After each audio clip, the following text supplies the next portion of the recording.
मां कामाख्या का मंदिर 51 शक्तिपीठों में एक। मान्यता है कि इस चमत्कारी शक्तिपीठ से कोई खाली हाथ नहीं जाता। यहां मांगी गई मुरादें पूरी होती हैं, वो चाहे आम आदमी हो या फिर खास। असम के चुनावी नब्ज को टटोलने न्यूज नेशन की यात्रा मां कामाख्या मंदिर की चौखट तक जा पहुंची। 4 राज्यों और एक केंद्र शासित प्रदेश के चुनावी सफर पर आप पहुंचे हैं हम असम में। असम में फिलहाल बीजेपी की सरकार है और बीजेपी इस बात को लेकर पूरा जोर लगा रही है कि एक बार फिर से उसकी सरकार बरकरार रह जाए, यानी असम की जनता एक बार फिर से आने वाले चुनावों में उनको मैंडेट दे दे, एक बार फिर से बीजेपी का मुख्यमंत्री यहां की सत्ता पर काबिज हो जाए। असम के चुनावी सफर की हम शुरुआत कर रहे हैं मां कामाख्या देवी मंदिर से। नीलांचल पर्वत की श्रेणियों में मां कामाख्या देवी का मंदिर मौजूद है। मेरी दाईं ओर आप तस्वीर देखिए, मंदिर का मुख्य भवन है और इसी भवन के अंदर मां का शक्तिपीठ है। मां के योनि रूप की यहां पर पूजा होती है और मान्यता ऐसी है कि मां के दर पर कोई भी आकर मत्था टेक दे तो मां उनकी मन्नत को पूरी कर देती हैं। इसीलिए चुनावी सफर में लगातार यहां पर नेताओं के पहुंचने का सिलसिला भी चल रहा है। नीलांचल पर्वत की श्रेणियों में मां कामाख्या देवी मंदिर ये मौजूद है। 51 शक्तिपीठों में से एक ये मंदिर है और माना यह जाता है कि असम की 60% से ज्यादा आबादी की श्रद्धा है इस मंदिर में। मंदिर के मुख्य भवन की लोग परिक्रमा भी यहां पर करते हैं, लेकिन फिलहाल जो चुनावी परिक्रमा नेताओं की यहां पर चल रही है, वो परिक्रमा का फल किसे मिलता है, किसे यहां की सत्ता पर एक बार फिर से काबिज होने का मौका मिलता है, बीजेपी की सरकार यहां पर बरकरार रहती है या फिर यहां पर परिवर्तन की बातचीत होती है, ये हम लगातार असम के अलग अलग हिस्सों में जाकर लोगों से उनका मूड जानने की कोशिश करेंगे। गुवाहाटी के लोगों का मिजाज जानने की कोशिश करेंगे कि आखिरकार उनकी चुनावी नब्ज क्या कहती है। यह विश्व प्रसिद्ध कामाख्या मंदिर का प्रताप ही है कि स्वयं प्रधानमंत्री नरेंद्र मोदी ने 2016 में यहां आकर दर्शन किया था और जीत का आशीर्वाद मांगा था। इसके बाद पिछले साल दिसंबर में अमित शाह, जनवरी में जेपी नड्डा और हाल ही में प्रियंका गांधी भी इस मंदिर में दर्शन कर चुकी हैं, जो बताता है कि जीत के आशीर्वाद के लिए नेताओं का काफिला सबसे पहले यहीं पहुंचता है। मां कामाख्या देवी मंदिर परिसर में मौजूद है और मेरे पीछे जो तस्वीर है ये मुख्य भवन मंदिर की ये तस्वीर है। मंदिर का मुख्य भवन जिसके अंदर मां का शक्तिपीठ है, 51 शक्तिपीठों में से एक है और मेरे साथ इस वक्त मौजूद हैं कविंद्र प्रसाद शर्मा जी, जो कि दलोई हैं। मंदिर के लिए जो पुजारियों की समिति है उसके प्रेसिडेंट हैं। कविंद्र जी, बहुत बहुत स्वागत है आपका न्यूज़ नेशन पर। पहला सवाल तो यही है कि 51 शक्तिपीठों में से एक है ये मां का शक्तिपीठ कामाख्या देवी मंदिर, मान्यता क्या है, महात्म्य क्या है इस मंदिर का, शक्तिपीठ का? देखिए, ये असम का सबसे बड़ा मंदिर महाशक्ति कामाख्या मंदिर, ये सती जी का 51 पीठ में से एक पीठ, जोनी पीठ। जब सती जी का देहांत हुआ था, शिव जी ने सारा विश्व ब्रह्मांड में सती जी का देह कान पे लेकर घूमने लगा, तो उस समय विश्व में एक तांडव हो रहा था। तो विष्णु ने कहा कि अगर शिव जी ने इसे घूमते रहेंगे तो सारा विश्व ब्रह्मांड ध्वंस हो जाएंगे। तो उसने उनका सुदर्शन चक्र से उसको शरीर को 51 पीठ किए थे, 51 संत किए थे। तो उस समय जो संत माँ का यहाँ गए थे वो सबसे शक्तिशाली जोनी स्थान है, वो यहाँ पे गिर के माँ देवी कामाख्या का जोनी स्थान हुआ है। और अहोम राजाओं का दिन से हम लोग का जो पीढ़ी का जो है परंपरा है, उसी समय से हम लोग यहाँ पर पूजा पाठ कर रहा है। तो अभी तक ऐसे मंदिर मैनेजमेंट में हम लोग दलोई लोग पूजा पाठ करते हैं। महात्मा क्या है? माना यह जाता है कि जो भी मान्यता मांग ली जाए, जो भी मन्नत मांग ली जाए इस मंदिर में, वो मन्नत पूरी हो जाती है। देखिए, ये शक्ति स्थान है। शक्ति स्थान पे आके जो भक्त लोग माता का दर्शन के लिए आते हैं, कोई मंगन मांगने आते हैं, जरूर माने कामना करते हैं मंगन मानने के लिए। अच्छा, देखिए, आपने मन्नत की चर्चा हो गई, तो ये तो चुनाव का मौसम है, असम में चुनाव है, नेता लोग आ रहे हैं। कुछ समय पहले प्रियंका गांधी आई, उसके पहले विदेश मंत्री आए थे, नेताओं का सिलसिला है। तो चुनावी दौर में मन्नत मांगने की भी कौन कौन से नेता आ गए यहाँ पर? जैसे देखिए सब लोग आते हैं यहाँ पे। इंडिया में जो लोग मिनिस्टर है, कोई प्राइम मिनिस्टर है, कोई आगे राष्ट्रपति भी यहाँ आए थे। तो आगे 2016 में भी नरेंद्र मोदी साहब यहाँ पे आए थे, अमित शाह भी आते थे बीच में, कभी असम में जब आते हैं ना वो आते हैं। तो अभी लास्ट वीक में प्रियंका गांधी भी यहाँ आए थे। तो हम लोग का और नेताओं का सब लोग यहाँ पे माँ के मदद मांगने आते हैं। जो लोग आते हैं भगवती का पास चला जाते हैं, अंदर में चला जाते हैं, गुफा में जाते हैं, माँ का प्रार्थना करते हैं जी, जो कामना के लिए आते हैं जरूर उसको पूरा करते हैं माँ ने। अच्छा, एक चीज़ और है, ये भी माना जाता है कि यहाँ पर तंत्र मंत्र के जरिए भी माँ देवी को प्रसन्न किया जाता है, सिद्धि यहाँ पर लोगों को मिलती है। नेता लोग अब खुद नहीं आते तो अपने किसी प्रतिनिधि को भेज देते हैं। ज़रा ये तंत्र मंत्र का कनेक्शन क्या है, माँ कामाख्या देवी मंदिर में सिद्धि कैसे मिलती है, नेता लोग अपने प्रतिनिधि को भेज देते हैं, ज़रा इसके बारे में थोड़ा सा। देखिए, ये शक्ति स्थान है, 51 पीठ से एक पीठ शक्ति स्थान है। ये गुप्त पूजा होते हैं यहाँ पे, तो तंत्र माध्यम से हम लोग का पूजा का माध्यम दो होते हैं, एक वैदिक माध्यम, एक तंत्र माध्यम। जो शक्ति स्थान है, जो शक्ति पीठ है, उसमें तंत्र माध्यम से पूजा होते हैं। कोई लोग यहाँ पे नहीं आने से भी दूर दूर से कोई लोग किसी को रिप्रेजेंटेटिव यहाँ भेज कर माँ का आशीर्वाद लेने के संकल्प कराते हैं, हम लोग पूजा कराते हैं उसको इसके लिए मौत के लिए जो मांग कर आते हैं, यहाँ पे जो मदन मांगने आते हैं, सबके सिद्धि के लिए हम लोग पूजा करते हैं। इसका माध्यम ये शक्ति पीठ है, तंत्र माध्यम से यहाँ पूजा चलते हैं।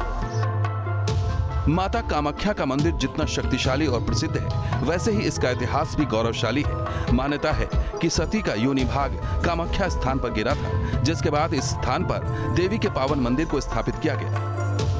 मंदिर परिसर के मुख्य भवन की आपको तस्वीर दिखाऊं, जहां पर गर्भगृह मौजूद है और जो मुख्य भवन है उसके ऊपर गुंबद के ऊपर आपको सोने के 3 कलश आपको दिखाई देंगे, गोल्ड की कवरिंग है और ऐसा छोटे मोटे सारे गुंबदों पर है। माना जाता है कि मंदिर का निर्माण 8वीं और 9वीं शताब्दी के बीच हुआ था। हालांकि जब हुसैन शाह ने कामाख्या साम्राज्य पर आक्रमण किया था तो कामाख्या मंदिर को खत्म कर दिया था, लेकिन इस मंदिर को 1500 दशक में फिर से खोज लिया गया, यानी 15वीं शताब्दी में, और कोच वंश के संस्थापक विश्व सिंह ने इस मंदिर को पूजा स्थल के तौर पर पुनर्जीवित कर दिया। और जब उनके बेटे ने राजपाट संभाला तो 1565 में इस मंदिर को दोबारा बनवा दिया और तब से मंदिर जैसा आपको दिखाई दे रहा है कमोबेश उसी स्वरूप में ये मंदिर मौजूद है। मंदिर काफ़ी महत्वपूर्ण है। मंदिर के प्रति लोगों की आस्था, तंत्र मंत्र को जानने वालों, तंत्र मंत्र के जरिए सिद्धि पाने वालों के मन में काफ़ी श्रद्धा है। इसीलिए चुनावी सफर में यहाँ पर नेता भी लगातार आते रहते हैं। असम में चुनावी मौसम है तो भला यहाँ आने वाले भक्त इससे अछूते कैसे रह सकते हैं, तो हमने भी लगे हाथ मंदिर परिसर में भक्तों से चुनावी चर्चा कर ली। असम के चुनावी सफर की शुरुआत हो गई है और पहला डेस्टिनेशन मां कामाख्या देवी मंदिर गुवाहाटी शहर से करीब 8 से 9 किलोमीटर की दूरी पर, बहुत ज़्यादा दूर असम की राजधानी दिसपुर भी नहीं है। लेकिन गुवाहाटी में चुनावी मुद्दे क्या हैं, लोग क्या सोचते हैं। मां कामाख्या देवी मंदिर मेरी दाहिनी ओर पड़ेगा, यहाँ से 2 से 3 मिनट की दूरी पर जब आप पैदल चलकर जाएंगे तो मंदिर तक पहुँच जाएंगे और यहाँ से ही मंदिर का रास्ता है, ये आपको झलक मिल जाएगी क्योंकि लगातार पूजा पाठ की सामग्रियाँ यहाँ पर बेची जाती हैं। खैर, लेकिन गुवाहाटी का चुनावी मूड क्या कहता है, ये हम जानने की कोशिश कर रहे हैं। असम में बीजेपी की सरकार है, बीजेपी पूरा जोर लगा रही है कि एक बार फिर से बीजेपी की सरकार बरकरार रह जाए। लगता है कि वाकई ऐसा होगा क्योंकि विपक्ष भी लगातार जोर लगा रहा है और तमाम गठबंधन हो चुके हैं। आप लोग जहां अभी मां कामाख्या के द्वार पे आए हैं तो आप लोग ये जानना भी बहुत ज़रूरी है कि ये हिमंत बिस्वा शर्मा, डॉक्टर हिमंत बिस्वा शर्मा जी के कॉन्स्टिट्यूएंसी है। तो ऐसा है कि उनके जब उन्होंने ज्वाइनिंग किया 2015 में, उसके बाद जो सुनामी जो माहौल है वो पूरा बदल गया। जैसे जहाँ यहाँ पे जो कोई सोच भी नहीं सकता था वो जगह में कमल खेलने लगा। कि जैसे ये उनका कॉन्स्टिट्यूएंसी है 51 नम जालुकबारी कॉन्स्टिट्यूएंसी, तो जालुकबारी कॉन्स्टिट्यूएंसी से ही मतलब चुनावी हवा जो है पूरा असम में फैल गया। और बाद में पर्यायक्रम से बाद में उन्होंने नेता का भी दायित्व ले लिया, नेता का कन्वेनर हिसाब से। तो नॉर्थ ईस्ट में पूरा यहाँ पे कमल ही कमल खिलने लगा। वोट देंगे ना? ये आसाम में तो कमल ही कमल है। अब मैं कैसे बोलूँ, अब इलेक्शन का बाद है, अब पता चलेगा। इलेक्शन के बाद पता चलेगा। आप बताइए क्या चुनाव में क्या माहौल चल रहा है? चुनाव में आसाम में तो सब 99% एकदम सब कमल में देगा सब वोट। 99% कमल में देगा। कमल है जहाँ हमारा जो हेमंत बिस्वा जिस जो हम लोग का जो है वो जैसे काम किया, जो डेवलपमेंट जो काम किया, कुछ बात नहीं दिया, ऐसे काम किया, आदमी लोग चौक बुझ के कमल में वोट दे देगा। ऐसे हमें पे हो गया, जगह जगह सब आदमी बोलेगा कमल फूले। असम का आदमी जैसे सोचता है हमारा ये नेता का मुख्यमंत्री चाहिए, किंतु जब सुनल है ठीक नहीं तो नहीं बताया कौन होगा मुख्यमंत्री। अभी एक बात बताइए, ये तो माँ कामाख्या देवी मंदिर है, माना जाता है तंत्र मंत्र की साधना होती है, जो मन्नत मांग लीजिए पूरी हो जाए। आप कह रहे हैं माँ कामाख्या देवी आपकी इच्छा पूरी करेंगे। पीएम मोदी 2016 में आए थे, अमित शाह आकर चले गए, जेपी नड्डा आकर चले गए, जयशंकर चले गए, प्रियंका गांधी भी आकर चली गई। ये जो दूसरा गठबंधन है जिसको कांग्रेस लीड कर रही है, कहीं वो ना बाजी मार ले जाए फिर तो।